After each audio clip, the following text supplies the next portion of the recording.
Allahu Akbar, Allahu Akbar. Allah. Insyaallah juga berhubungan dengan warisan, tapi tidak berupa rincian atau tafasil yang berkaitan dengan pembagian hak dari ahli waris. Tapi lebih Assalamualaikum warahmatullahi wabarakatuh. Alhamdulillah rabbil alamin. Assalatu wassalamu ala sayyidina Muhammadin wa ala alihi wa sahbihi ajma'in. Ashhadu an la ilaha illallah wahdahu la syarika lah. خصنا بخير نبي أرسل وأكرمنا بخير كتاب أنزل وجعلنا خير أمة أخرجت للناس تأمرون بالمعروف وتنهون عن المنكر وتؤمنون بالله ولو آمن أهل الكتاب لكان خيرا لهم منهم المؤمنون وأكثرهم الفاسقون. اللهم صل وسلم وبارك على نبينا محمد وعلى آله وصحبه أجمعين. نشهد أنه قد بلغ الرسالة وأدى الأمانة ونصح للأمة وتركنا على المحجة البيضاء ليلها كنهارها لا يزيغ عنها إلا هالك. اللهم اجمعنا به كما آمنا به ولم نره وارزقنا حوضه واسقنا من يد الشريفة شربة لا نطمع بعدها أبدا.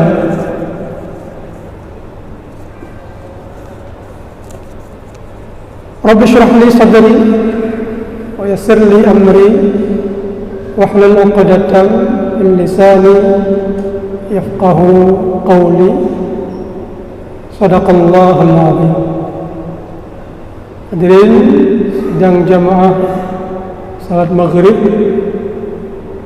di Masjid Baitur Rahman yang kita cintai bersama, untuk memperpanjang iktikaf kita di masjid yang kita cintai ini, insyaallah dalam kesempatan yang berbahagia ini, yang biasanya disampaikan materi kajian maghrib ini oleh Ustaz kita, Ustaz Jamal Akhyar, bertema tentang warisan. Namun karena beliau berhalangan, maka insyaAllah akan kita coba menyampaikan sepatah dua patah kata, insyaAllah juga berhubungan dengan warisan, tapi tidak berupa rincian atau tafasil yang berkaitan dengan pembagian hak dari ahli waris, tapi lebih kepada hikmah dan mukjizah Al-Quran yang akan kita sampaikan, kita ceritakan. Barangkali ini bisa menjadi renungan keimanan kepada kita semua, untuk meningkatkan keimanan kita kepada Allah Azza wa Jalla pada saat kita merenung dan memperhatikan ayat-ayat suci Al-Quran, terkhusus ayat yang berhubungan dengan warisan. Hadirin rahmati Allah, dulu pada saat saya masih di bangku kuliah, ada satu materi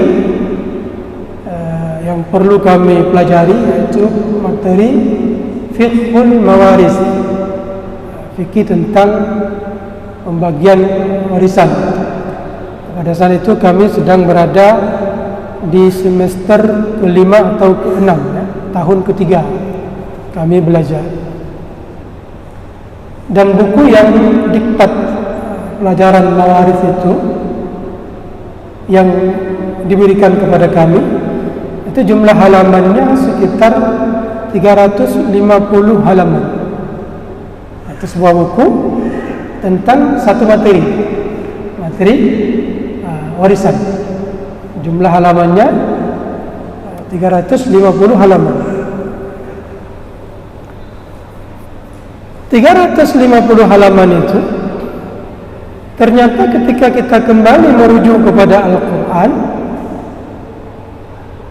materi yang dibahas dalam buku kami itu yang berjumlah 350 halaman, dalam Al-Quran cuma dijelaskan dalam 5 ayat. 5 ayat suci Al-Quran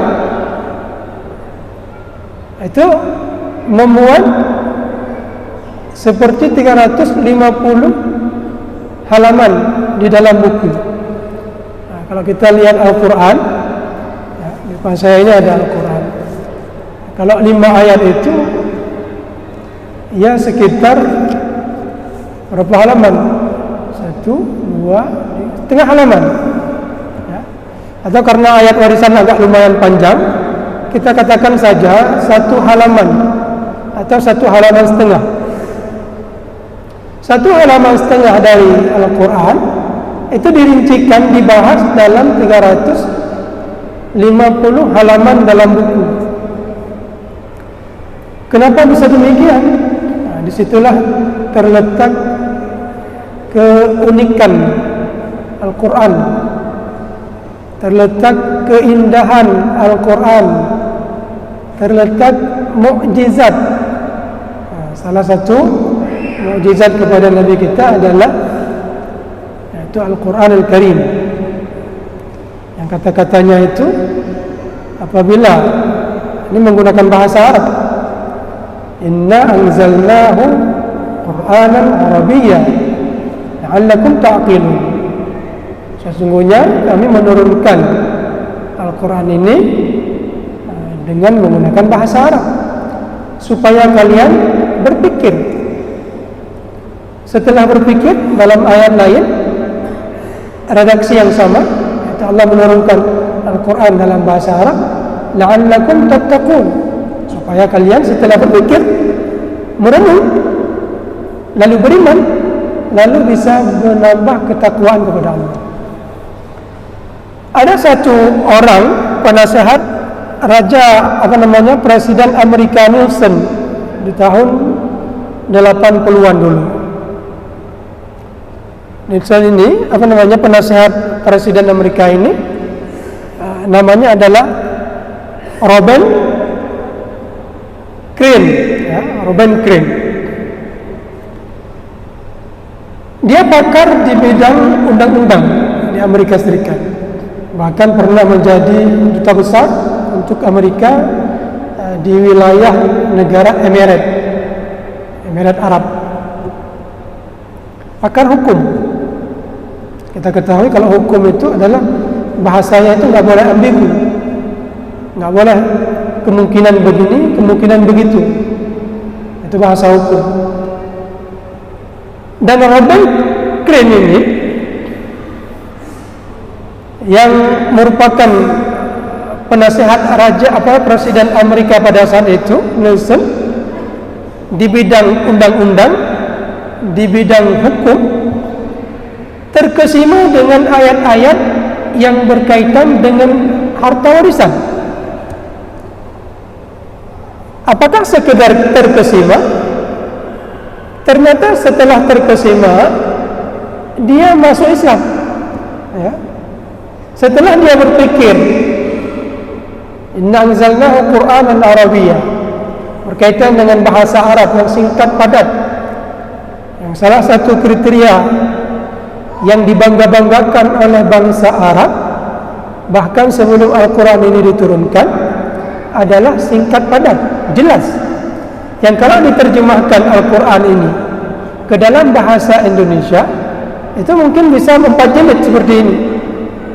Tapi karena dengan bahasa Arab dia bisa sesingkat-singkat mungkin. Tentunya kita katakan dalam bahasa Indonesia misalnya, saya telah memukul.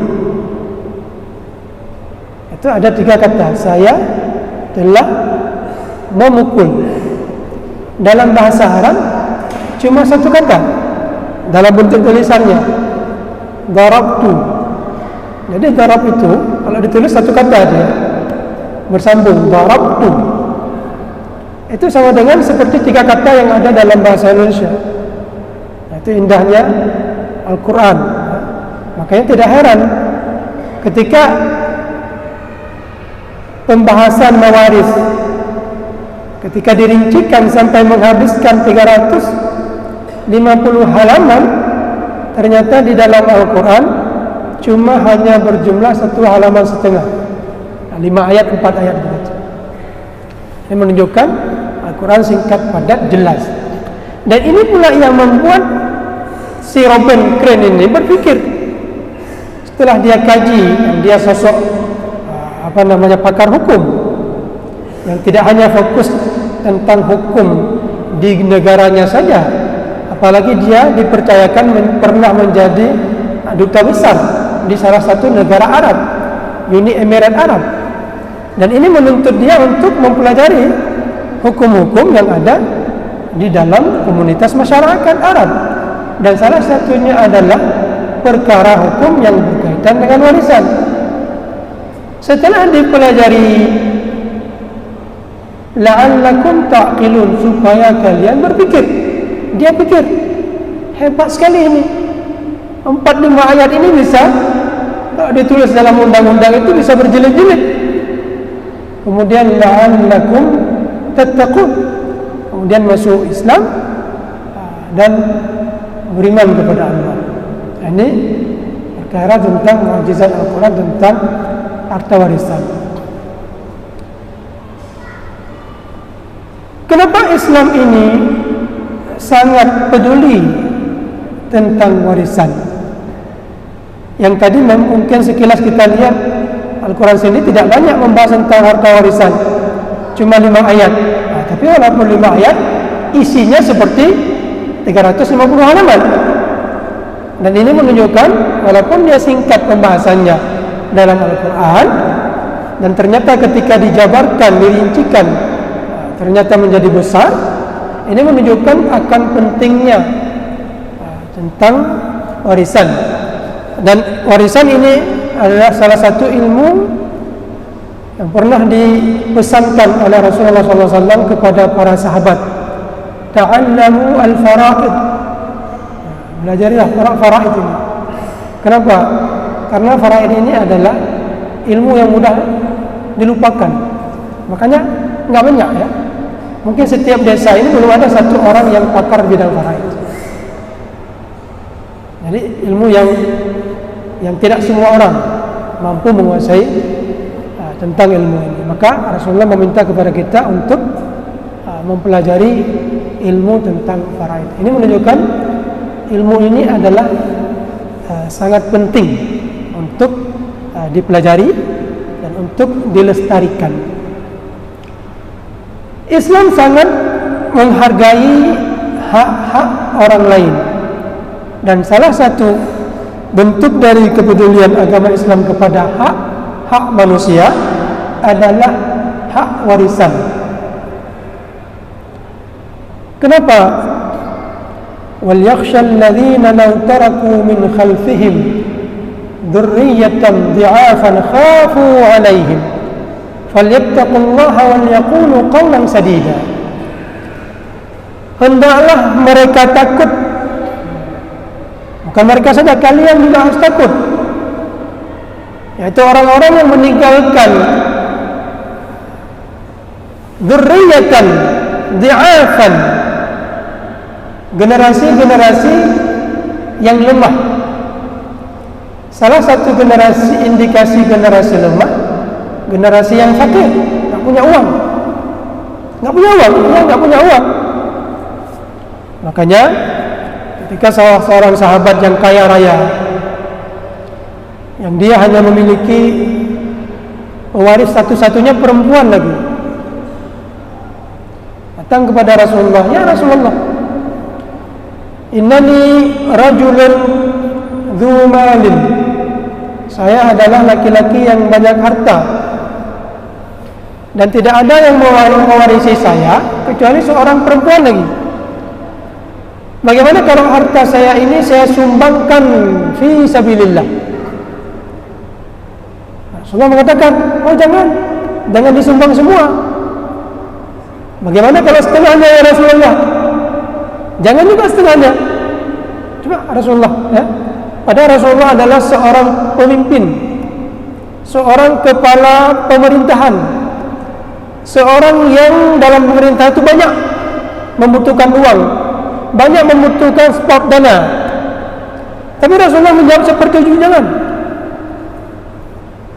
Kemudian kalau sepertiganya ya Rasulullah, kalau sepertiga boleh, wathulutsu katsir, sepertiga itu pun banyak. Kenapa? Karena kalau engkau meninggalkan untuk keluargamu pewaris darimu harta yang dia bisa menjadi kaya, bisa terhindar dirinya dari meminta-minta kepada orang lain, ini justru lebih baik. Jadi meninggalkan pewaris, anak-anak, generasi, keluarga, baik anak kita atau sepupu kita atau keponakan kita, juga mereka pewaris dari harta yang kita miliki. Jangan gara-gara ketika kadang-kadang ada komunikasi yang kurang sedap antara kita dengan anak paman kita misalnya, atau bahkan dengan paman kita, ya, lalu kita menghalangi mereka untuk tidak mendapat warisan. Bagaimana caranya? Sebelum meninggal dunia kita infakkan semuanya. Mentang-mentang kita seorang pewaris dari harta ayah kita yang banyak, dan kita kebetulan seorang perempuan, tidak menikah, tidak punya anak, takut harta ini nanti berpindah ke sepupu kita, berpindah ke paman kita. Apalagi paman kita pernah terjadi cekcok yang tidak sedap dengan mereka, sehingga kita sebelum meninggal dunia kita sedekahkan semua, kita infakkan semua, dengan tujuan kita menghalangi mereka untuk mendapat warisan. Padahal bisa jadi penyebab cekcok antara kita dengan mereka, bisa jadi selama ini kita yang kaya raya ini yang mewarisi harta dari ayah mereka juga,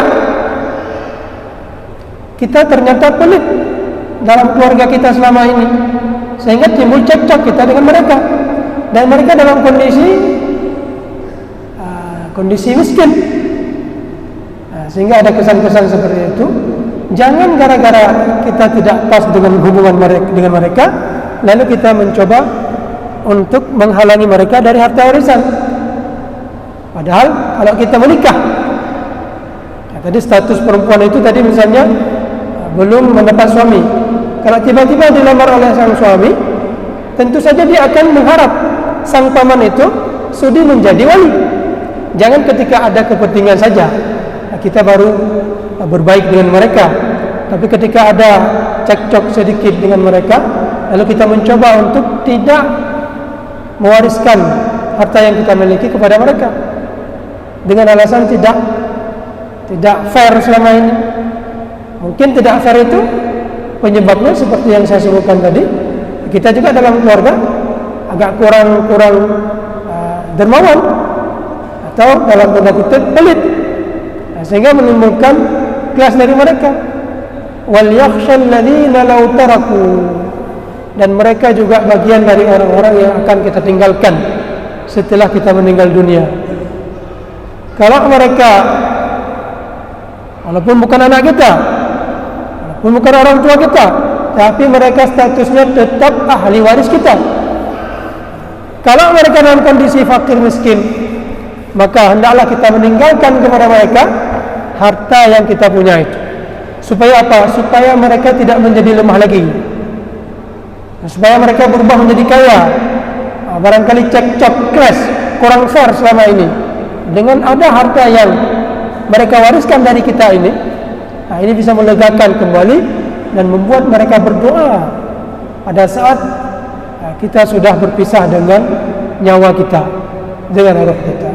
Ini salah satu wasilah perantara untuk menjalin silaturahmi kembali dengan sanak famili kita, bukan gara-gara ada kelas cekcok sedikit lalu kita akhiri kehidupan kita dengan perasaan dendam yang bertambah-tambah.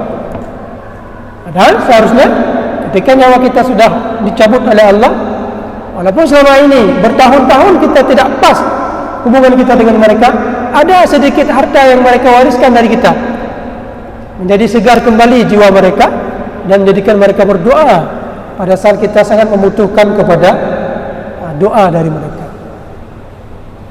وَلْيَخْشَى الَّذِينَ لَوْ تَرَكُوا مِنْ خَلْفِهِمْ ذُرِّيَّةً ضِعَافًا خَافُوا عَلَيْهِمْ فَلْيَتَّقُوا اللَّهَ. Hendaklah kalian takut kepada Allah. Takut kepada Allah, jangan dendam. Seperti dendam dalam kisah yang tadi kita sebutkan.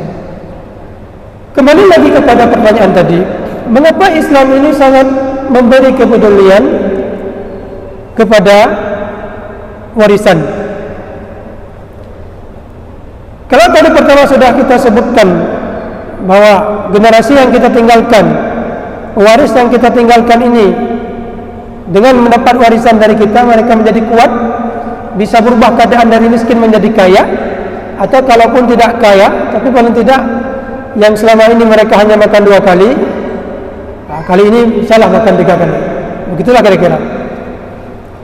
Makanya dalam fikih Islam, kita dalam mazhab Imam Syafi'i, disebutkan dalam kitab Fathul Qarib.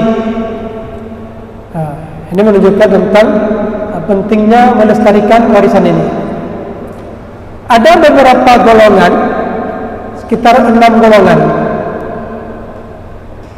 yang golongan ini tidak diizinkan mengelola keuangan yang mereka punya. Siapa-siapa saja mereka.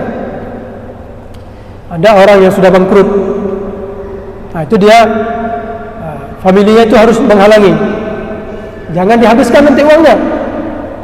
Hartanya itu harus dijaga oleh keluarga. Kalau dia suka berfoya-foya dengan hartanya, maka walinya punya hak untuk menahan. Kemudian orang gila misalnya, punya harta yang banyak, dia juga dibatasi, nggak boleh uangnya dikelola oleh si gila ini, harus ada izin dari walinya. Kenapa? Karena mereka yang akan mewariskan harta itu.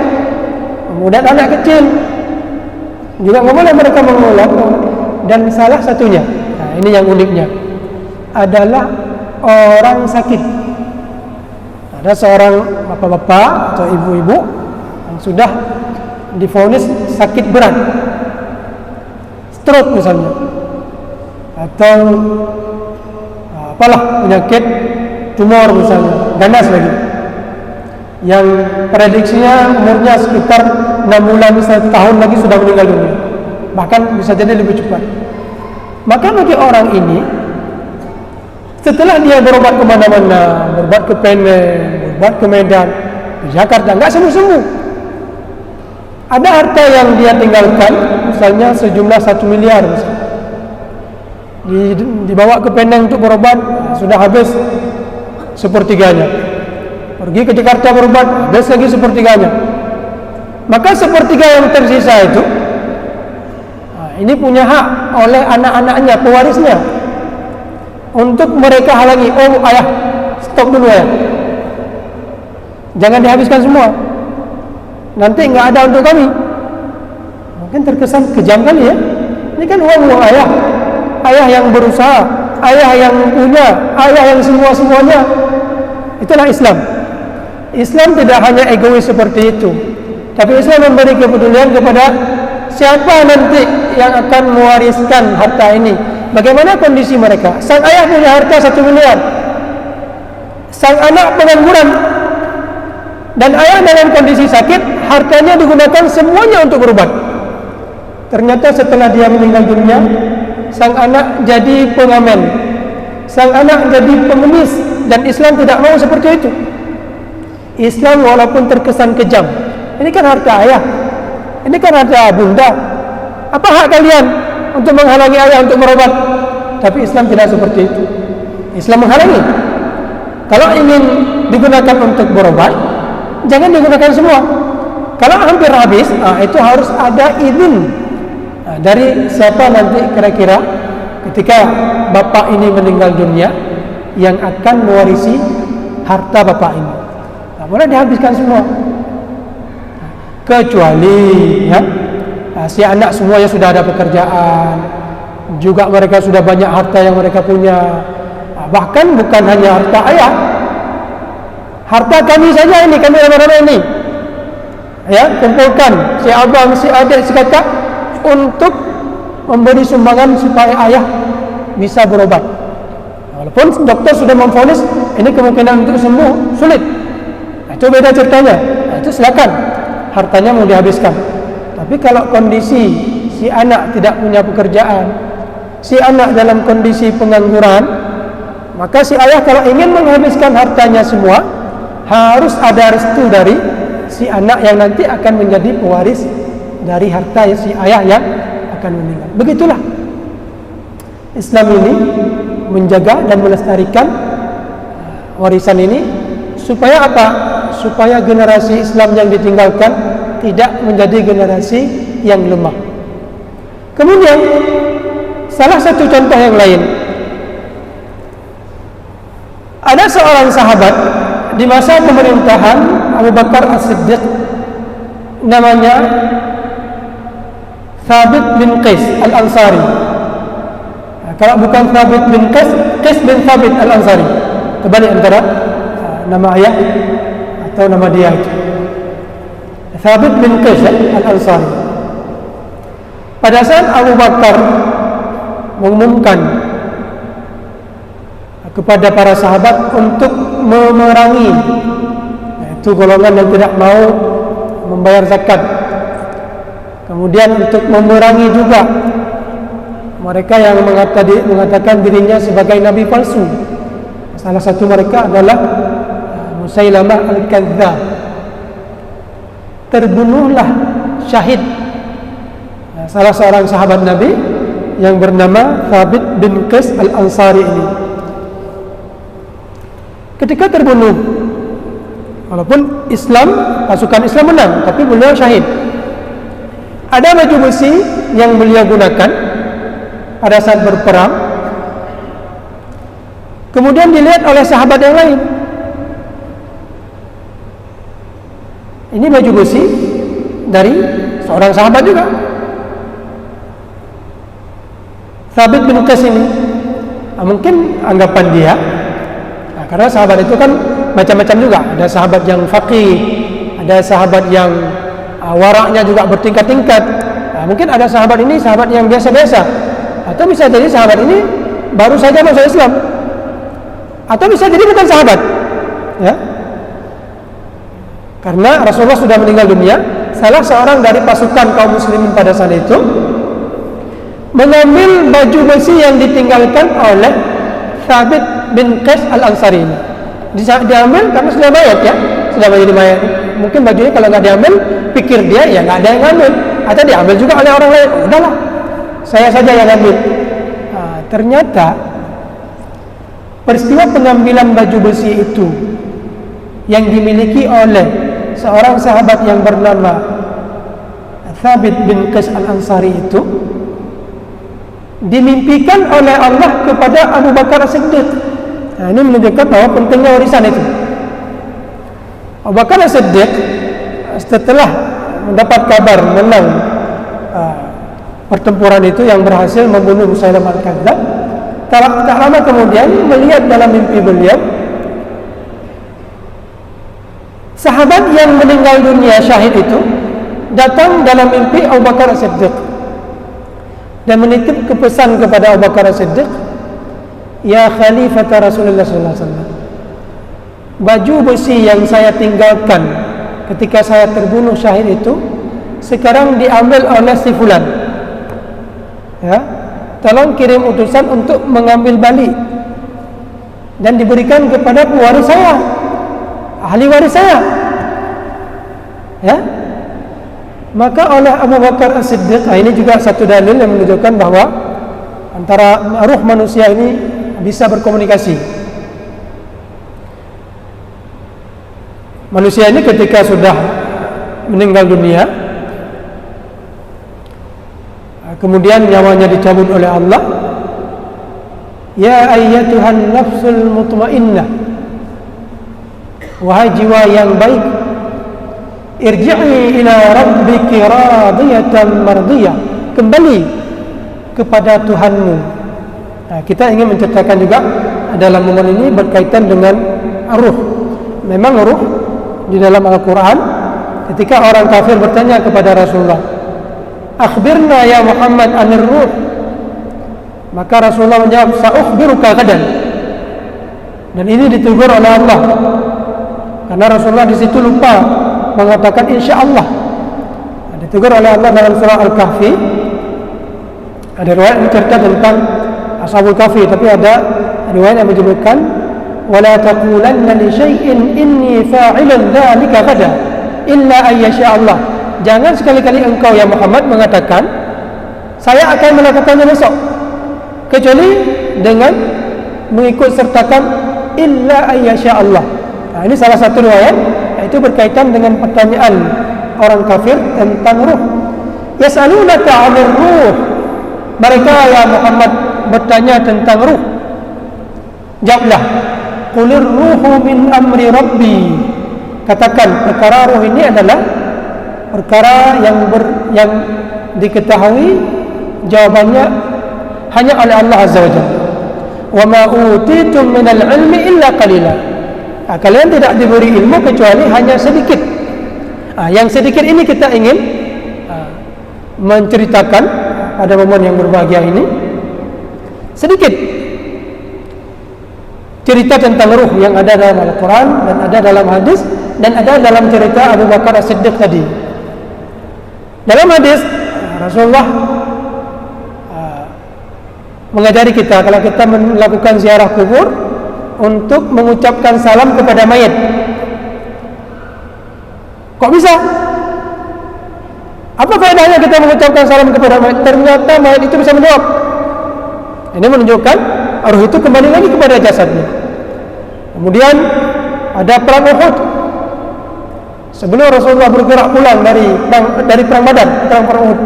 Pada perang Badar, sebelum Rasulullah bergerak pulang dari Badar menuju Al-Madinah Al-Munawwarah, Rasulullah menyempatkan diri singgah ke tempat pembuangan mayat-mayat orang Quraisy. Dan Rasulullah berbicara dengan mereka, ya fulan, hal wajadtum ma wa'ada rabbukum haqqan? Apakah kalian sudah mendapati apa yang dijanjikan oleh Tuhan kalian? Ya fulan, hal wajadtum ma wa'ada rabbukum haqqan? Apakah kalian sudah merasakan, sudah mendapati apa yang dijanjikan oleh Tuhan kalian? Fa innani qad wajadtu. Aku telah mendapati apa yang dijanjikan oleh Tuhanku kepadaku. Lalu Sayyidina Umar bertanya, ya Rasulullah, bagaimana engkau bisa berbicara dengan mereka sedang mereka sekarang sudah menjadi bangkai? Maka Rasulullah menjawab, mereka lebih bisa mendengar daripada kalian yang masih hidup ini. Ini menunjukkan ruh ini bisa berkomunikasi dengan kita atau bisa mengetahui pembicaraan yang kita lakukan, bisa mengetahui gerak-gerik yang kita lakukan. Kemudian dalam hadis lain Rasulullah menyampaikan, sesungguhnya mayat itu ketika dia digiring ke kuburan, dia tahu telapak kaki orang yang membawa mereka ke kuburan. Ya. Jadi dalam Al-Quran dan hadis orang kafir menceritakan atau mengatakan kepada Allah, Rabbana amattana thnataini wa ahyaitana thnatain fa'tarafna bidhunubina. Ya Allah, Engkau telah menghidupkan kami 2 kali dan mematikan kami 2 kali. Dalam ayat lain, kaifa takfuruna billahi wa kuntum amwata fa ahyaakum thumma yumitukum thumma yuhyikum. 2 kali mati, 2 kali hidup. Jadi manusia ini sebelum dia dilahirkan mati, kemudian dilahirkan hidup, kemudian dimatikan lagi, kemudian dihidupkan lagi, kecuali para syuhada. Wala taqulanna liman yuqtalu fi sabilillahi amwata wala tahsabanna alladhina qutilu fi sabilillahi amwata bal ahya'un 'inda rabbihim yurzaqun. Terakhir, kembali kepada cerita Abu Bakar As-Siddiq yang berkaitan dengan pentingnya warisan tadi. Sampai-sampai Allah mimpikan kepada Abu Bakar As-Siddiq, ruh dari seorang sahabat ini datang dalam mimpi Abu Bakar As-Siddiq untuk meminta kepada Abu Bakar As-Siddiq untuk mengambil harta yang saya tinggalkan itu, yang sudah diambil oleh orang lain, untuk diberikan kepada ahli waris saya. Dan ternyata Abu Bakar As-Siddiq setelah berjumpa dengan orang itu ternyata benar apa adanya. Itulah berkaitan dengan pentingnya warisan di dalam Islam. Sampai-sampai begitunya Islam atau Allah menjaga hak-hak ahli waris yang berhak menerima harta warisan. Mudah-mudahan ada faedah yang bisa kita dapatkan. Lebih dan kurang saya mohon maaf. Wabillahi taufiq wal hidayah. Assalamualaikum warahmatullahi wabarakatuh.